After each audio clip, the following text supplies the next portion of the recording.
Hey, hi, hello. Welcome to Diana Emerson. Today we are going to listen to a crime that shuttered Australia.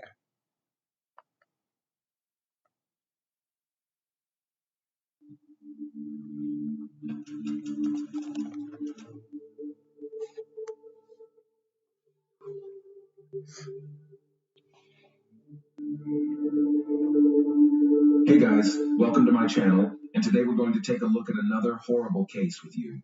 Domestic violence, unfortunately, was not uncommon at all times, and often victims, for various reasons, prefer to silently tolerate this attitude to themselves. And the domestic tyrant, feeling his impunity, can overstep any boundaries. The worst thing in such situations is that children can become victims. A few years ago, the case of young Tylee Palmer shook the whole of Australia with its extraordinary cruelty and monstrous coincidence of circumstances when a child from one dysfunctional family fell into another family, even more terrible and cruel. The girl's birth mother, trying to protect her only daughter from her tyrant husband, gave her to another family out of the best intentions. But as it turned out, she put Tylee in the hands of death itself. The case under consideration is quite complex and ambiguous. There were several criminals, and all of them were members of the same family. At the same time, the investigation came to the conclusion that almost all of them were victims of domestic tyranny themselves. And now I will tell about everything in order. A girl from a dysfunctional family. Tylee Alicia Rose Palmer was born in a small Australian town, Logan City, Queensland, in April 2003. Unfortunately, the conditions in which the girl grew up were far from ideal. The head of the family abused hot drinks, was a man hot-tempered and aggressive. He repeatedly beat his wife in front of the child and at times got to the daughter herself. The girl was constantly under stress, lived in an atmosphere of fear and oppression. It is not surprising that over time she began to regularly run away from home, so as not to hear the endless scandals of parents and not get under the hot hand of the father. About why the girl's mother, Cynthia Palmer, did not leave the man who abused her and her daughter, we can only guess. However, instead, the young woman chose to give her only child to another family, believing that this would be better. Subsequently, Cynthia repeatedly stated that it was a forced measure and that she was very sorry about it, but at that time to do otherwise could not, because she herself was hostage to circumstances. But there is another version, told by neighbors of the dysfunctional family. According to some reports, Cynthia herself is addicted to alcohol. She tried treatment, but to overcome addiction was not so easy. And after another escaped Tylee from home, when she was found wandering the streets on the other side of the city, the Palmer family seriously interested in child protection services. Representatives of the service visited the family home and offered help, and Cynthia did not refuse to have her daughter temporarily placed in a foster home. Given the environment in which the girl was brought up, it is not surprising that she grew up to be a difficult teenager with a difficult character. Therefore, finding her a foster family was not an easy task. She was constantly running away, loitering and begging on the streets, disobeying her guardians, doing everything in her own way. Tylee did not stay with her first two families for long, because her foster parents simply could not cope with her. She did not commit any serious offenses, but she was periodically accused of lying. The girl wanted the comfort of home, but did not imagine what it should be, and any disagreement with the household inevitably ended with the escape of the child, the Thorburn family. In early 2015, it seemed that the perfect foster family had been found for Tylee and was ready to welcome her with open arms. The Thorburn family consisted of four people. Spouses Rick and Julia Thorburn were raising two sons, Josh, who was already 19 years old at the time, and Trent, who was barely 18. The family lived in a spacious two-story house with a swimming pool, located in a small country place in the suburbs of Brisbane. They owned their own horse farm, and Julia organized a private kindergarten at home, which was very popular, and local parents willingly trusted the Thorburns with their children. The family was considered well-to-do and prosperous, well-regarded in their home state, and trustworthy. In addition, they had indicated a willingness to take a troubled teenager into their care, which was rare. Child Protective Services decided that this option was the most suitable for Tylee, and in January, the girl moved into a new home. At first, everything went according to the usual scenario. The girl rebelled, refused to live with her guardians, and ran away from them several times. But each time, the Child Welfare Service found her and sent her back. But as the months went by, Tylee seemed to calm down, accepted her new family, and got along with them. In reality, however, the outward well-being hid a real drama that soon spiraled into tragedy: the mysterious disappearance of Tylee. The girl studied in one of the local schools, which was located a few kilometers from the house of her guardians, so the foster father took Tylee to school every day, and after school picked her up. She made a lot of friends in the new place, who spoke of her as a kind, cheerful girl. But she still dreamed of returning to her home, and kept in touch with her biological mother and grandmother. Tylee also occasionally complained of discomfort and even fear, without specifying what exactly she was afraid of. On the morning of October 30th, 2015, Rick drove his car to school as usual, and then returned home to do chores. But soon he received a phone call informing him that his adopted daughter had failed to show up for class. No one was particularly worried, because the girl had run away many times before, but usually she returned in the evening or the next day. The guardians reported the incident to the police, and almost immediately the search for missing Tylee began. All members of the family willingly cooperated with the investigation and claimed that no conflict that could provoke a runaway between them and Tylee for a long time has not been. On the contrary, the girl was in good spirits and looked quite happy.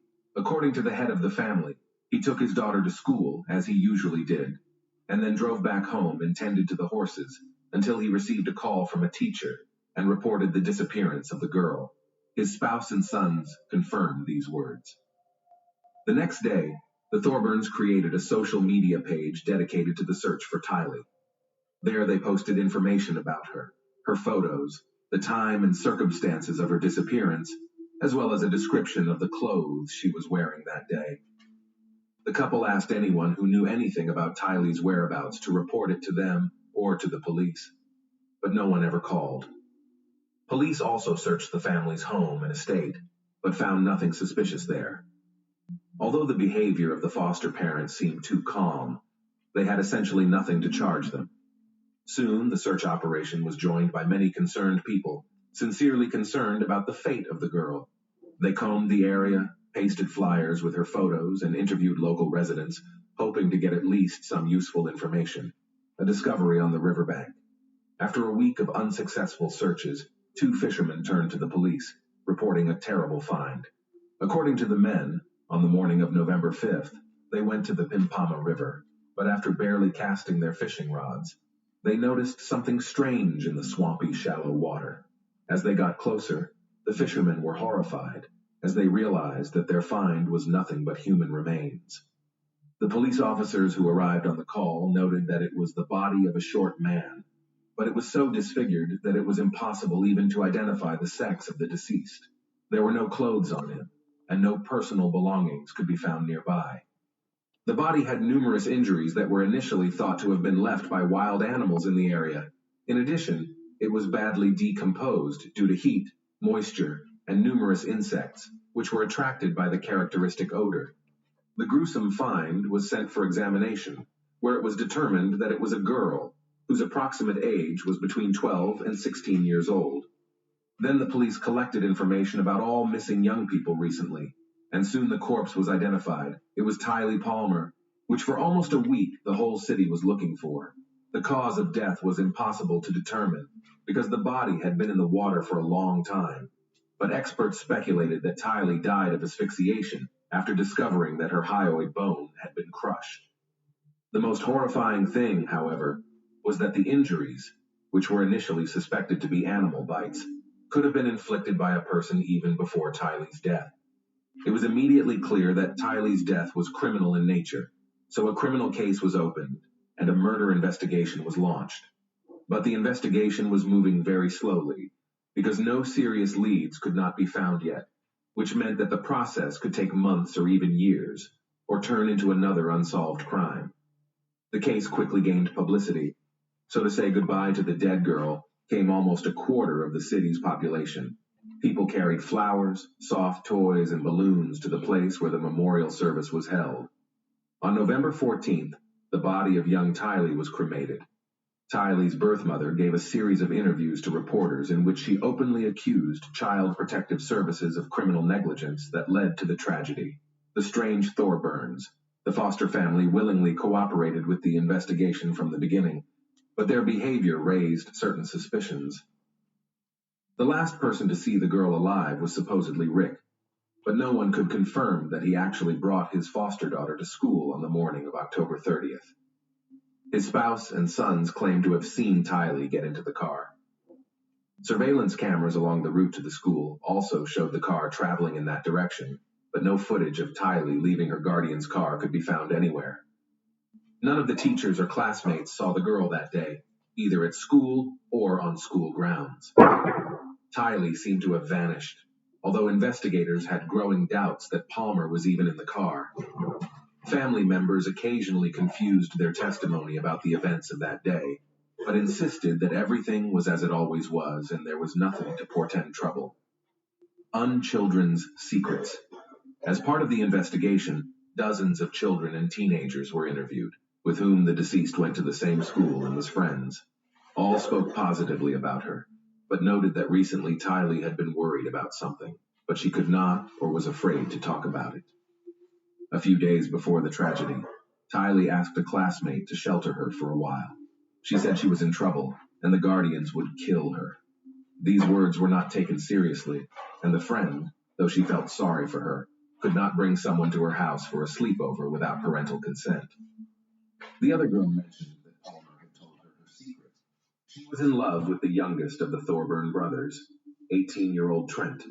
Moreover, she even bragged that they were romantically involved and would be together in the future. The latter revelation sounded rather strange because Tylee was only 12 years old, and a relationship with an older brother, even an adopted one, seemed something unlikely, like a childish fantasy. Nevertheless, the information she received was definitely something she had to check out. The members of the Thorburn family categorically denied any suspicions. They called their dead adopted daughter a liar who wanted to draw attention to herself, and also suggested that the girl's school friends could have made up something themselves or fantasized. There was no solid evidence to suspect the guardians of committing a crime against Tylee, so they remained at large, continuing to do their usual business. Their private kindergarten continued to take children. The farm prospered, and they didn't have to deal with the pain of loss. For several months, the investigation was actually treading on the same ground. Local residents with previous convictions were questioned, and those previously suspected of crimes were checked. But the search yielded no results, and no new leads appeared.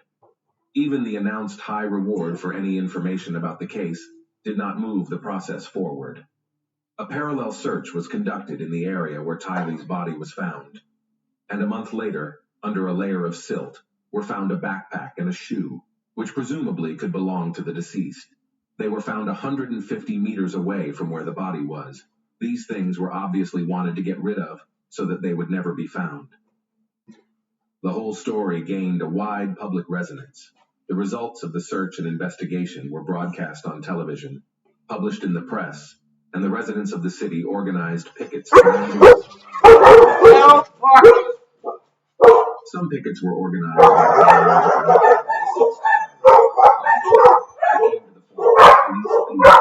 accomplices protection and immunity if they named the perpetrator or provided any substantial information. This appeal also was answered. In 6 months, no new clues or avenues of inquiry have emerged. An anonymous call and a wiretap at the Thorburn house. It wasn't until closer to the summer of 2016 that police received an anonymous call that changed the course of the investigation. The anonymous caller said that the Thorburns were looking for a troubled teenager for a reason. They were driven by a mercantile interest, because the custody of troubled children are paid an increased allowance. Anonymous also added that their youngest son, most likely, had an intimate relationship with Tylee, which he himself mentioned in passing before the tragedy. Of course, this information could have been a lie, But detectives remembered that they had already heard the theory that Tylee and her named brother might have had an affair from a high school friend of the deceased. The investigators decided not just to take a closer look at Trent, but to take a hard look at him. The interrogations yielded nothing, because the guy and his family members continued to insist on their non-involvement, claiming that the girl herself ran away and then got into trouble. The family's social media pages were quietly checked, and one of the chat rooms in Trent's profile revealed a curious correspondence. About a month and a half before the tragedy, he wrote to his cousin that he had intimacy with a girl much younger than him, but her name he did not give. Of course, the dialogue on the social network could not become incontrovertible evidence, but it allowed the police to obtain permission to install listening devices in the Torburn house, of course, without their knowledge. Already in the first few days, the wiretaps yielded shocking results. On the recordings, the family members could be heard working out their version of events in detail, so that their stories coincided in the smallest detail. The head of the family taught his household what to say and how to behave, and from the mouth of the mother sounded such phrases as, "Dad made this decision to save us. We'll have to live with it. Never, never tell anyone or anything, no matter what happens." Several times Rick threatened his family members, and it was obvious that they were afraid of him because they knew that his father could go from words to action at any moment. There was still not enough direct evidence, but the Thorburns' blue card, which gave them permission to work with children, was almost immediately canceled. So the Eddie, had to be closed. The no wiretap barking. provided confirmation that the youngest of the brothers had indeed been intimate with Tyler. In fact, it happened regularly for several months. And in October, he told his mother that Tyler was showing signs of pregnancy. If this hunch had been confirmed, Trent would have gone straight to jail for having an affair with young Tylee. That's when Julia told her husband everything, and Rick decided to take matters into his own hands. On the day of the tragedy, Julia and her sons went to Brisbane early in the morning, ostensibly on business. It was supposed to serve as an alibi for them, and Rick stayed home with his adopted daughter. When the mother and heirs returned home in the evening, it was already known that the girl was missing, and the head of the family said that he had solved the problem without specifying details. Arrest and investigation. Based on the records obtained, all members of the family decided to re-interview, and the police also decided to search Rick's car, in which he allegedly drove his adopted daughter to school on the day of her disappearance.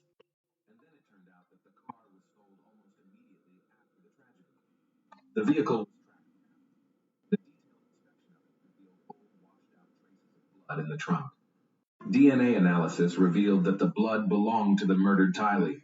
After that, the last doubts were dispelled, and the Thorburns were taken into custody. They were questioned separately, and Trent was the first to speak. It turned out that he had tricked Tylee into seducing him, telling her about his feelings, promising that they would always be together. And Tylee, in love with him, believed it, and even bragged to her friends at school that she was in a real relationship. But when she got suspicious about the pregnancy, she realized that the foster father could kill her, literally, and began to ask her classmates to take her in, at least for a while. Rick fought back the longest, but under pressure from evidence and testimony from his family members. He confessed to killing his foster daughter, saying he was just trying to protect his family. He had indeed strangled Tylee and afterward disfigured her body, hoping no one would ever identify him. The possibility of DNA testing, Rick somehow didn't think about. When the head of the family was formally charged with first-degree murder, he collapsed and was rushed to the hospital with a heart attack.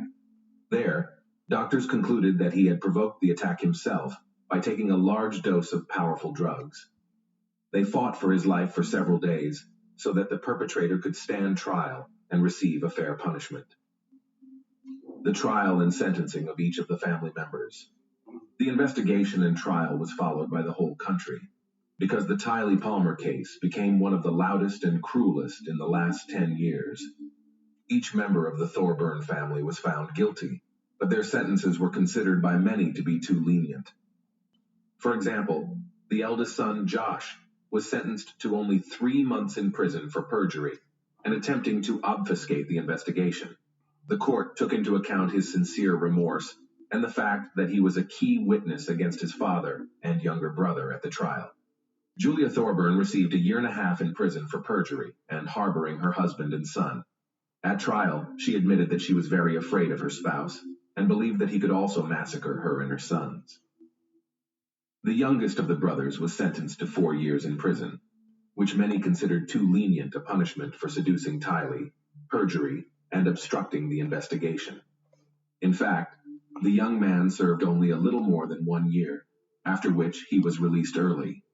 The head of the family, who dealt with Tylee in the most brutal way, was sentenced to life imprisonment. He himself pleaded guilty to all counts, noting that he was very sorry for what he had done.